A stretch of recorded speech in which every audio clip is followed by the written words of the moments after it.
ang mga aabangan sa Rayos Diaries. Pag-isip mo si Claudia nandun sa likod nakatingin. Tapos nakasisip ko, it's just a day. Okay, ako naman ngayon ay maghahanap ng clinic. Nabobother ako. Mamamatay pa nga tayo sa katangahan pag nagkatanga.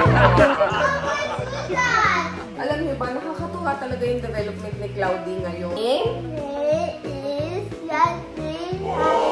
Kaya sabi ko, mas makakatulong kay Claudie and mas mapapabilis yung speech development niya. Yun yung gusto talaga namin ngayon ni Jet. Pinag-uusapan namin. Kasi na-excite lang talaga ako. Importante talaga, soon, maipapakabit na ulit natin yung...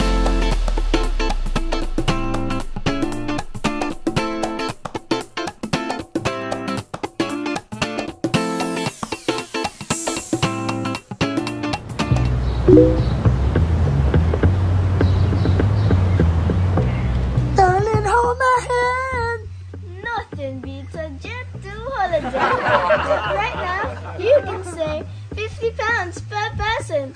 That's £200 off for a family of 4.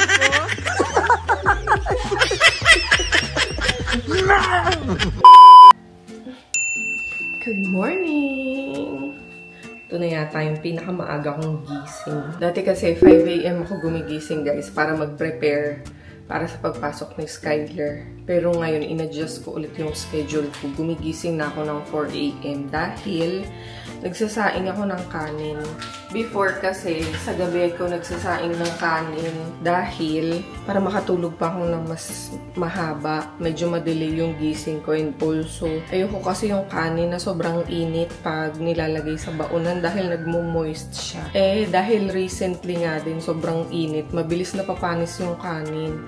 So sabi ni Sky, pag dumadating siya sa school, kakain siya ng lunch around 12. Medyo hindi na maganda yung quality ng kanin niya. Sticky na daw. And about 2 days ago or about 3 days ago, nag-complain siya ng stomach pain and sobrang headache. Tapos, naisip ko na baka because yun dun sa kanin, hindi na maganda yung quality niya. Kaya sabi ko, sa umaga na lang ako magsasain ng kanin. Kaya mas maaga akong gumigising ngayon. And also, in-adjust ko yung schedule ko dahil gusto ko maglinis na ng floor dito. Mag-vacuum at saka magmamap. Para pag gising ni Sky ng alas 5, tapos na ako maglinis. Dahil nga, hindi ko mapagkasya yung mga gawain ko, guys. Sa 24 hours, grabe. Ang tulog ko niyan, nasa ano na lang, 5 hours, 6 hours. Sa dami ng ginagawa ko. Hindi pa rin siya kasya, kulang na kulang pa din siya. Diyos ko. Kaya, parang bumubuo na naman ako ngayon ng bagong routine and kinakapa ko kung ano yung mag-work sa akin. Best na mag-work para sa akin.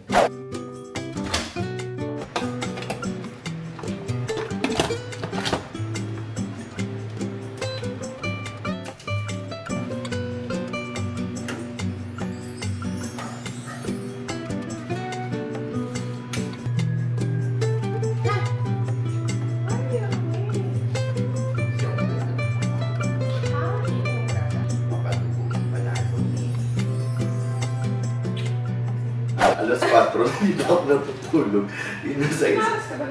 Mga 1. Andito na ako ng 1. Tapos, dapat nanonood ako. Tapos, nag-garden mo na ako konti. So, may pumasok sa Sky. Yung papa, sabi niya, dito ka na. Sinantok, hindi ako makatulog sa kabila ng init. So, sige, dito ka. So, magising ka. May minute, pag-isip mo si Claudia nandun sa likod nakatingin. Tapos sige na, dito ka na, Claudia. Di ba, tulog. Tulog naman na kami tatlo. Ako nakapikit. Pero yung nasa utak ko, yung nagraran sa isip ko, kada pikit ako, nakadapa ako kanina, di ba? Tapos nasa isip ko, nothing beats just a day. Di ba? Paulit-ulit. 50 pounds. 50%. Hanggang sa nagising ako sa ulo, bababa na nga ako. Gisingin mo si ate. Si ate dapat ang gigising. Sabi mo kay ate, baba na. Teka, ano to? Pagkainom, gagana agad yung ano? Oo. Uy, isa lang. Tapos gisingin mo na si Sky. Oh, bain mo na. Nothing. A few moments later.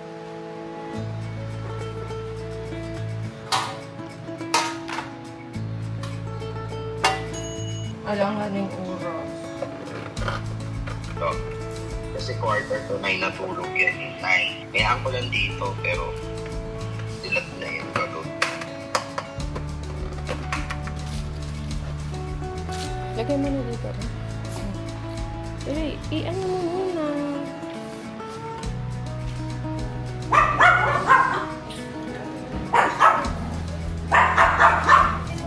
Love you. Have fun. Morning, Kuya. Bye, Sky.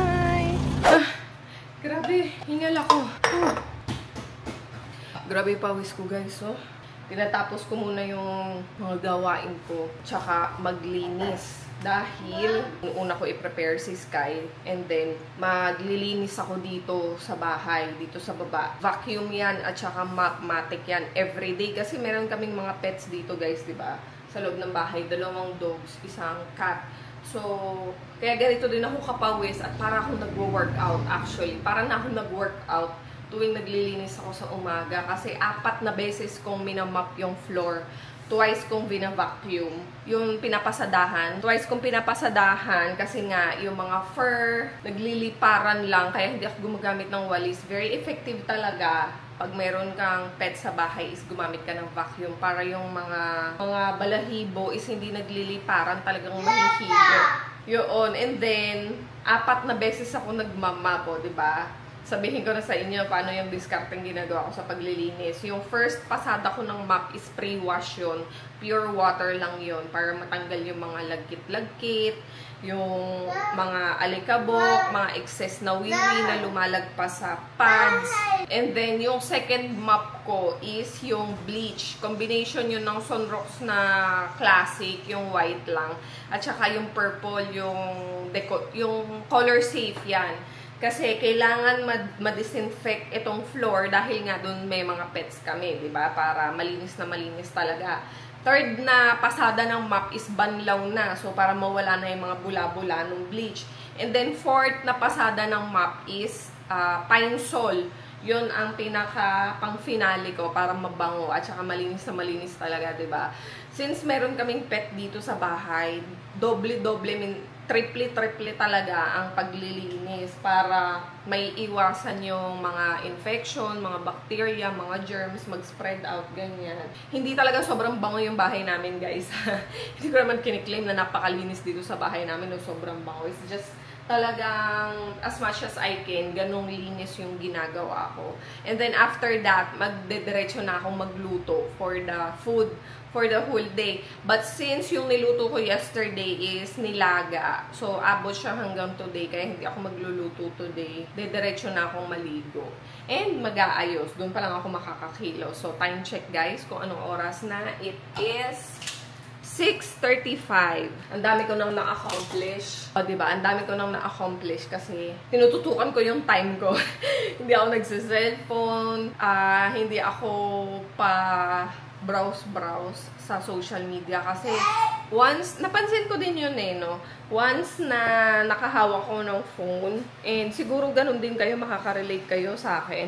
Once na napabrowse ka na sa Facebook, TikTok o Instagram, parang ang hirap mo nang tumigil kasi naghahanap ka ng something interesting that will suffice your hunger sa pagtingin ng mga content.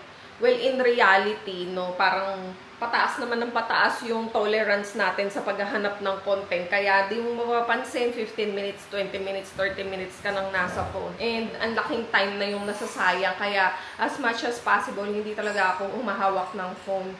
Kasi once na nakahawak ako, hindi mo na talaga mapapansin na lumipas na yung oras. Kaya yun, tip ko sa inyo, guys. Unahin natin ang mga trabaho. Okay? Okay? Babay ka na kay Daddy. Dali. Darating na si Kuya. I love you. Ibang naman. Susama yung bebe naman niya. Masarap daw doon. Sa school, masarap. Ay, drone. I'm drone. Hello. 2 hours later. Nakaayos na yung gamit ni Jet. Ang dami na naman yung dala. Halika, tutulungan na kita. Dali. Lagay natin sa car. Pati itong isang bag na black dadalhin. Ito, yung pang in-ear monitor. Ba't kasi inuuwi mo pa? Ilagay ko na dito yung pouch. Para isang bit-bitan lang muna tayo. Tingnan mo nga, mahal. Hindi naman nang maayos. Ay, ito na. Paalis na naman tayo. Ito na naman tayo ngayon sa lakaran natin. Meron akong gig sa District 1 again. Pero event to. Grabe, ang dami kong bit-bit. Parang may bit-bit na bahay. Diyos ko, ilan itong dala ko.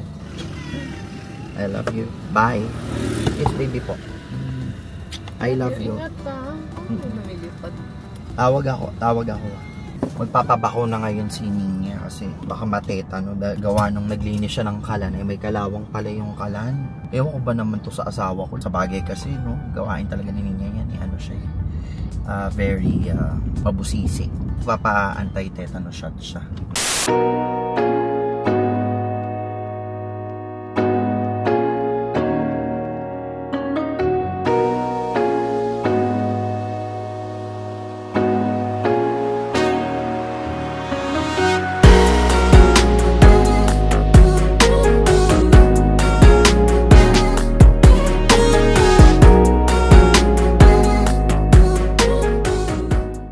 Umuulan ngayon guys, as in buti na lang maaga rin ako umalis kasi pag ganitong oras papunta sa BGC super traffic. Ang ETA ko ay 1 hour 40 minutes, kaya grabe, kailangan ko talagang pag ganito oras plus coding ngayon, so ayoko maabutan ng coding sa loob ng BGC, no? So aga tayong umalis ngayon and sumabay pa nga tong ulan. Sana hindi bumuhos ng todo yung ulan para o kaya nandun ako sa BGC bago bumuhos yung malakas na ulan. For the next few months talagang super dami ng bagyo at ulan na paparating dito sa Pilipinas. Okay, ako naman ngayon ay maghahanap ng clinic na pwede kong pagpabakunahan. Pagkagising ko kaninang umaga, nakita ko kasi yung spotlight doon sa ibabaw ng lababo na nakalaylay. So, inayos-ayos ko siya, ganyan. Tapos, hanggang sa natatouch ko na yung pinaka-bulb niya. Medyo nakalaylay siya. So, nabobother ako. Ayos ko siya. So, ang first one, nasugatan kasi basag na pala yung bulb. Hindi ko na malayan na dugo na pala tong thumb ko. Ang sumunod ko nang namalayan is naglilinis na ako ng ilalim ng kalan, nababad sa water, kaya yung pinakapatungan is puno ng ng water na may kalawang. Hindi ko na namalayan na may open wound nga pala ako. And yung kinakalkal ko ay tubig na puno ng kalawang. Mamamatay pa nga tayo sa katangahan pag nagkakaroon. Maghahanap ako ngayon ng pwede kong pagbabakunahan.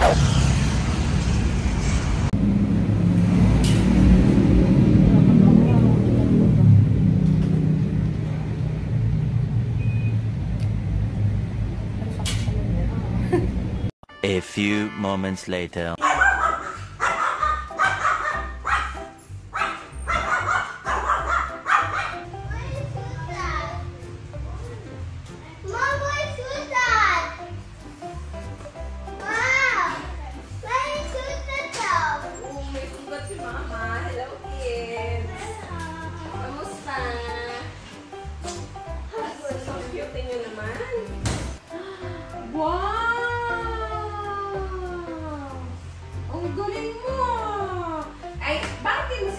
Pangalan mo.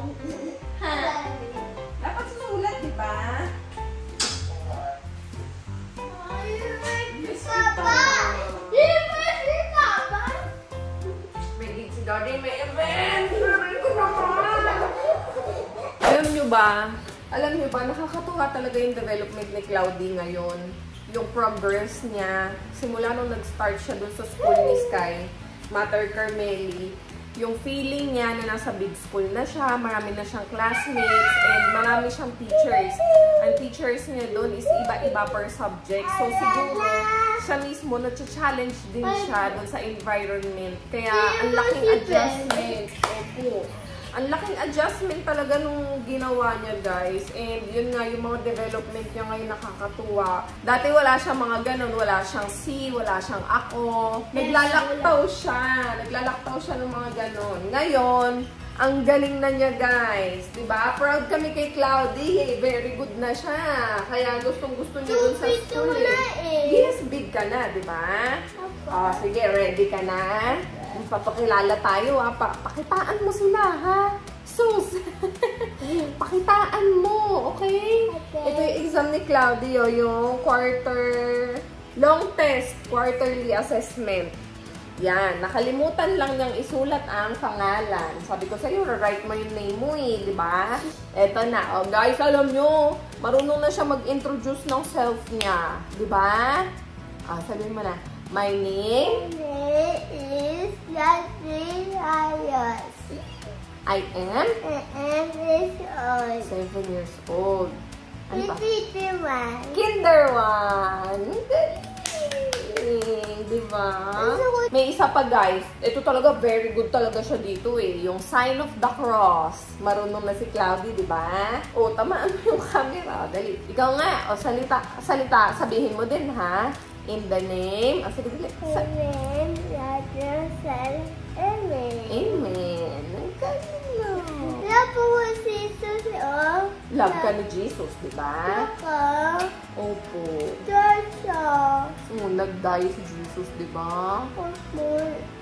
Nakakatuwa yung mga bebes ko, guys, kasi yung ano nila, yung development nila and enthusiasm nila ngayon sa pag-aaral, talagang nag-ano sila, hindi naman sa nagpapaligsahan, pero parehas nilang binibigay yung best nila. Feeling ko nakatulong din talaga sa kanilang dalawa yung magkasama sila sa isang school kasi they look out for each other. Tapos si Cloudy, sabay silang umuwi ni ate niya. Si Skyler, nandun siya para pag dumating si Cloudy, makikita siya sometimes. Kasi binibisita ni Sky si Cloudy eh. Darating si Cloudy sa school ng mga bago mag 12:30. Ang break time ni Sky is 12 to 1. So, nakaabang siya doon kay Cloudy. Ayun, actually guys, pinag-uusapan namin ni Jet ulit lately. Naisip ko na gusto kong ibalik si Cloudy sa pag-hearing aid. Although yung development ng speech niya ngayon is mas maganda. Nakita niyo naman kanina, diba? Dire-diretso na yung pag-i-introduce niya ng self niya. Though, may pagkabulol pa rin talaga siya in some of the letters. Hindi niya pa ma-pronounce ng maayos. It's because of his hearing impairment. Kaya sabi ko, mas makakatulong kay Cloudy and mas mapapabilis yung speech development niya pag nagsuot ulit siya ng hearing aid. Which is, yun yung gusto talaga namin ngayon ni Jet. Pinag-uusapan namin kasi medyo malaking allotment yung kailangan namin dun ilaan para sa pagpapaayos ulit ng hearing aid niya kasi dahil sa tagal niyang hindi nag-hearing aid, unang-una, i-recalibrate yung hearing aid niya. Pangalawa, susukatan siya ng bagong mold. Itutuloy ko yung chika. Pagpasensyahan nyo na, guys. Ang sakit na ang sakit na niya, nararamdaman ko na yung heaviness niya. Kaya sumandal na ako dito sa sofa. And as I was saying kanina, goal namin ni Jet ngayon as soon as possible is mapakabit na ulit yung hearing aid ni Cloud. In that case, mas madali siya makaka-adapt dun sa lessons nila, sa mga tinuturo sa kanya, and also, hindi na lang siya puro visual, magiging auditory and verbal na rin siya. Kasi, lalo na ngayon, traditional school yung pinasukan namin sa kanya. Doon namin siya ipinasok sa matter. Hindi sila, doon, kumbaga walang special treatment doon. Although, they are very much aware sa condition ni Cloudy. But, those teachers are also asking us to work hand in hand with them para pagdating dito sa bahay is iisa yung, kumbaga iisang ruta lang yung inaano namin. Kumbaga nilalakaran ba, binabaybay namin. Hindi pwedeng iba yung ginagawa nila sa school. Tapos iba din yung ginagawa namin dito sa bahay. Mas lalo kaming motivated actually ngayon dahil nakikita namin na maganda yung development ni Claudia and nag-enjoy siya. Yun talaga yung pinaka-importante dun eh. Kasi sabi ko nga sa inyo, diba, parang 2 buwan ko siyang kinukondisyon bago siya magpasukan nung June. Kasi nga, baka ako magka-anxiety, umayaw, or matakot, yung mga ganun ba. Yun guys, abangan niyo yung mga susunod kong update. Hindi ako lilipat ng doktor. I will still go to the same doctor dun sa nag-check kay Cloudy before, which is si Doc Horado ng Philippine Children's. So, pinapahanap ko na nga ulit yung number niya eh. Anyway, yun. So, yun guys. Na-excite lang talaga ako. Importante talaga, soon, maipapakabit na ulit natin yung hearing aid ni Cloudy. Yun lang yun. Just then. Tinatamad ako pero kailangan ko nang pumunta ng day 1. Umuulan. Kaya hindi ko alam kung paano ko ito madadala lahat.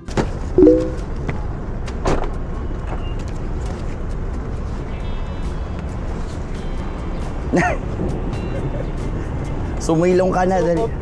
Sumilong ka na. Tapos si Randy. Ay, nandiyan na doon si Randy. Nag-set up ka ata. Ah. Matindi. Matindi. Pero pa doon namin naiwan pa doon sa... Ano na yun doon? Ano yan? Ano na yun doon? Ano, damit ko, makeup at saka tubig. Hi vlog! Hi muna kayo. Ano? Ano na yun sa'yo? Damit, tubig at saka makeup. Uy, saan kayo punta? Hindi na ako Marikina. Makikipaglawag pa kami doon. Dito na ako sa D1. Nakita mo ba yung sarili mo sa vlog nung nakaraan? May nakakilala sa'yo. NBI. Dito na ako sa D1, guys. Wanted pala. Dito sa si Kuya Reggie. Ayan.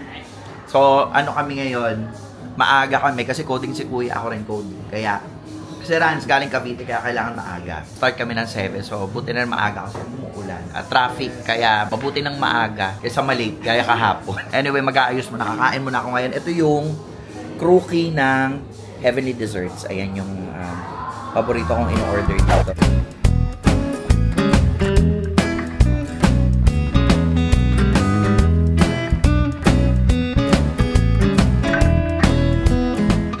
Ito kararating lang.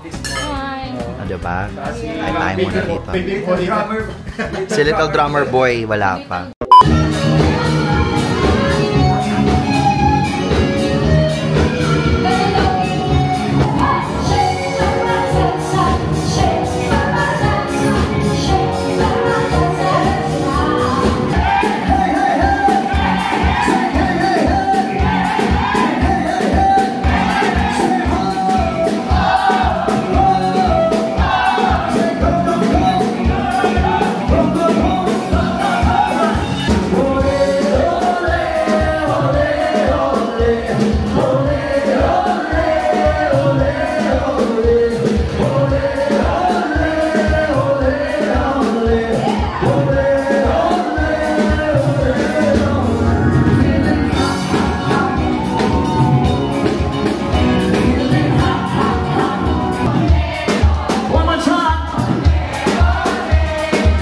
Okay, tapos na tayo guys. Maaga tayo natapos ngayon. 11:15. Congratulations! Maaga kaming uuwi. Himala. Ano sa kaya mas magandang dumaan ngayon? Okay, see you sa bahay. Aga namin natapos ngayon. But super fun yung event dahil nag-enjoy kami dun sa crowd. Talagang iba kasi yung crowd nagre-respond sa performance. Alam mo yun, kahit pagod ka pero parang napapump up ka as you go along the way.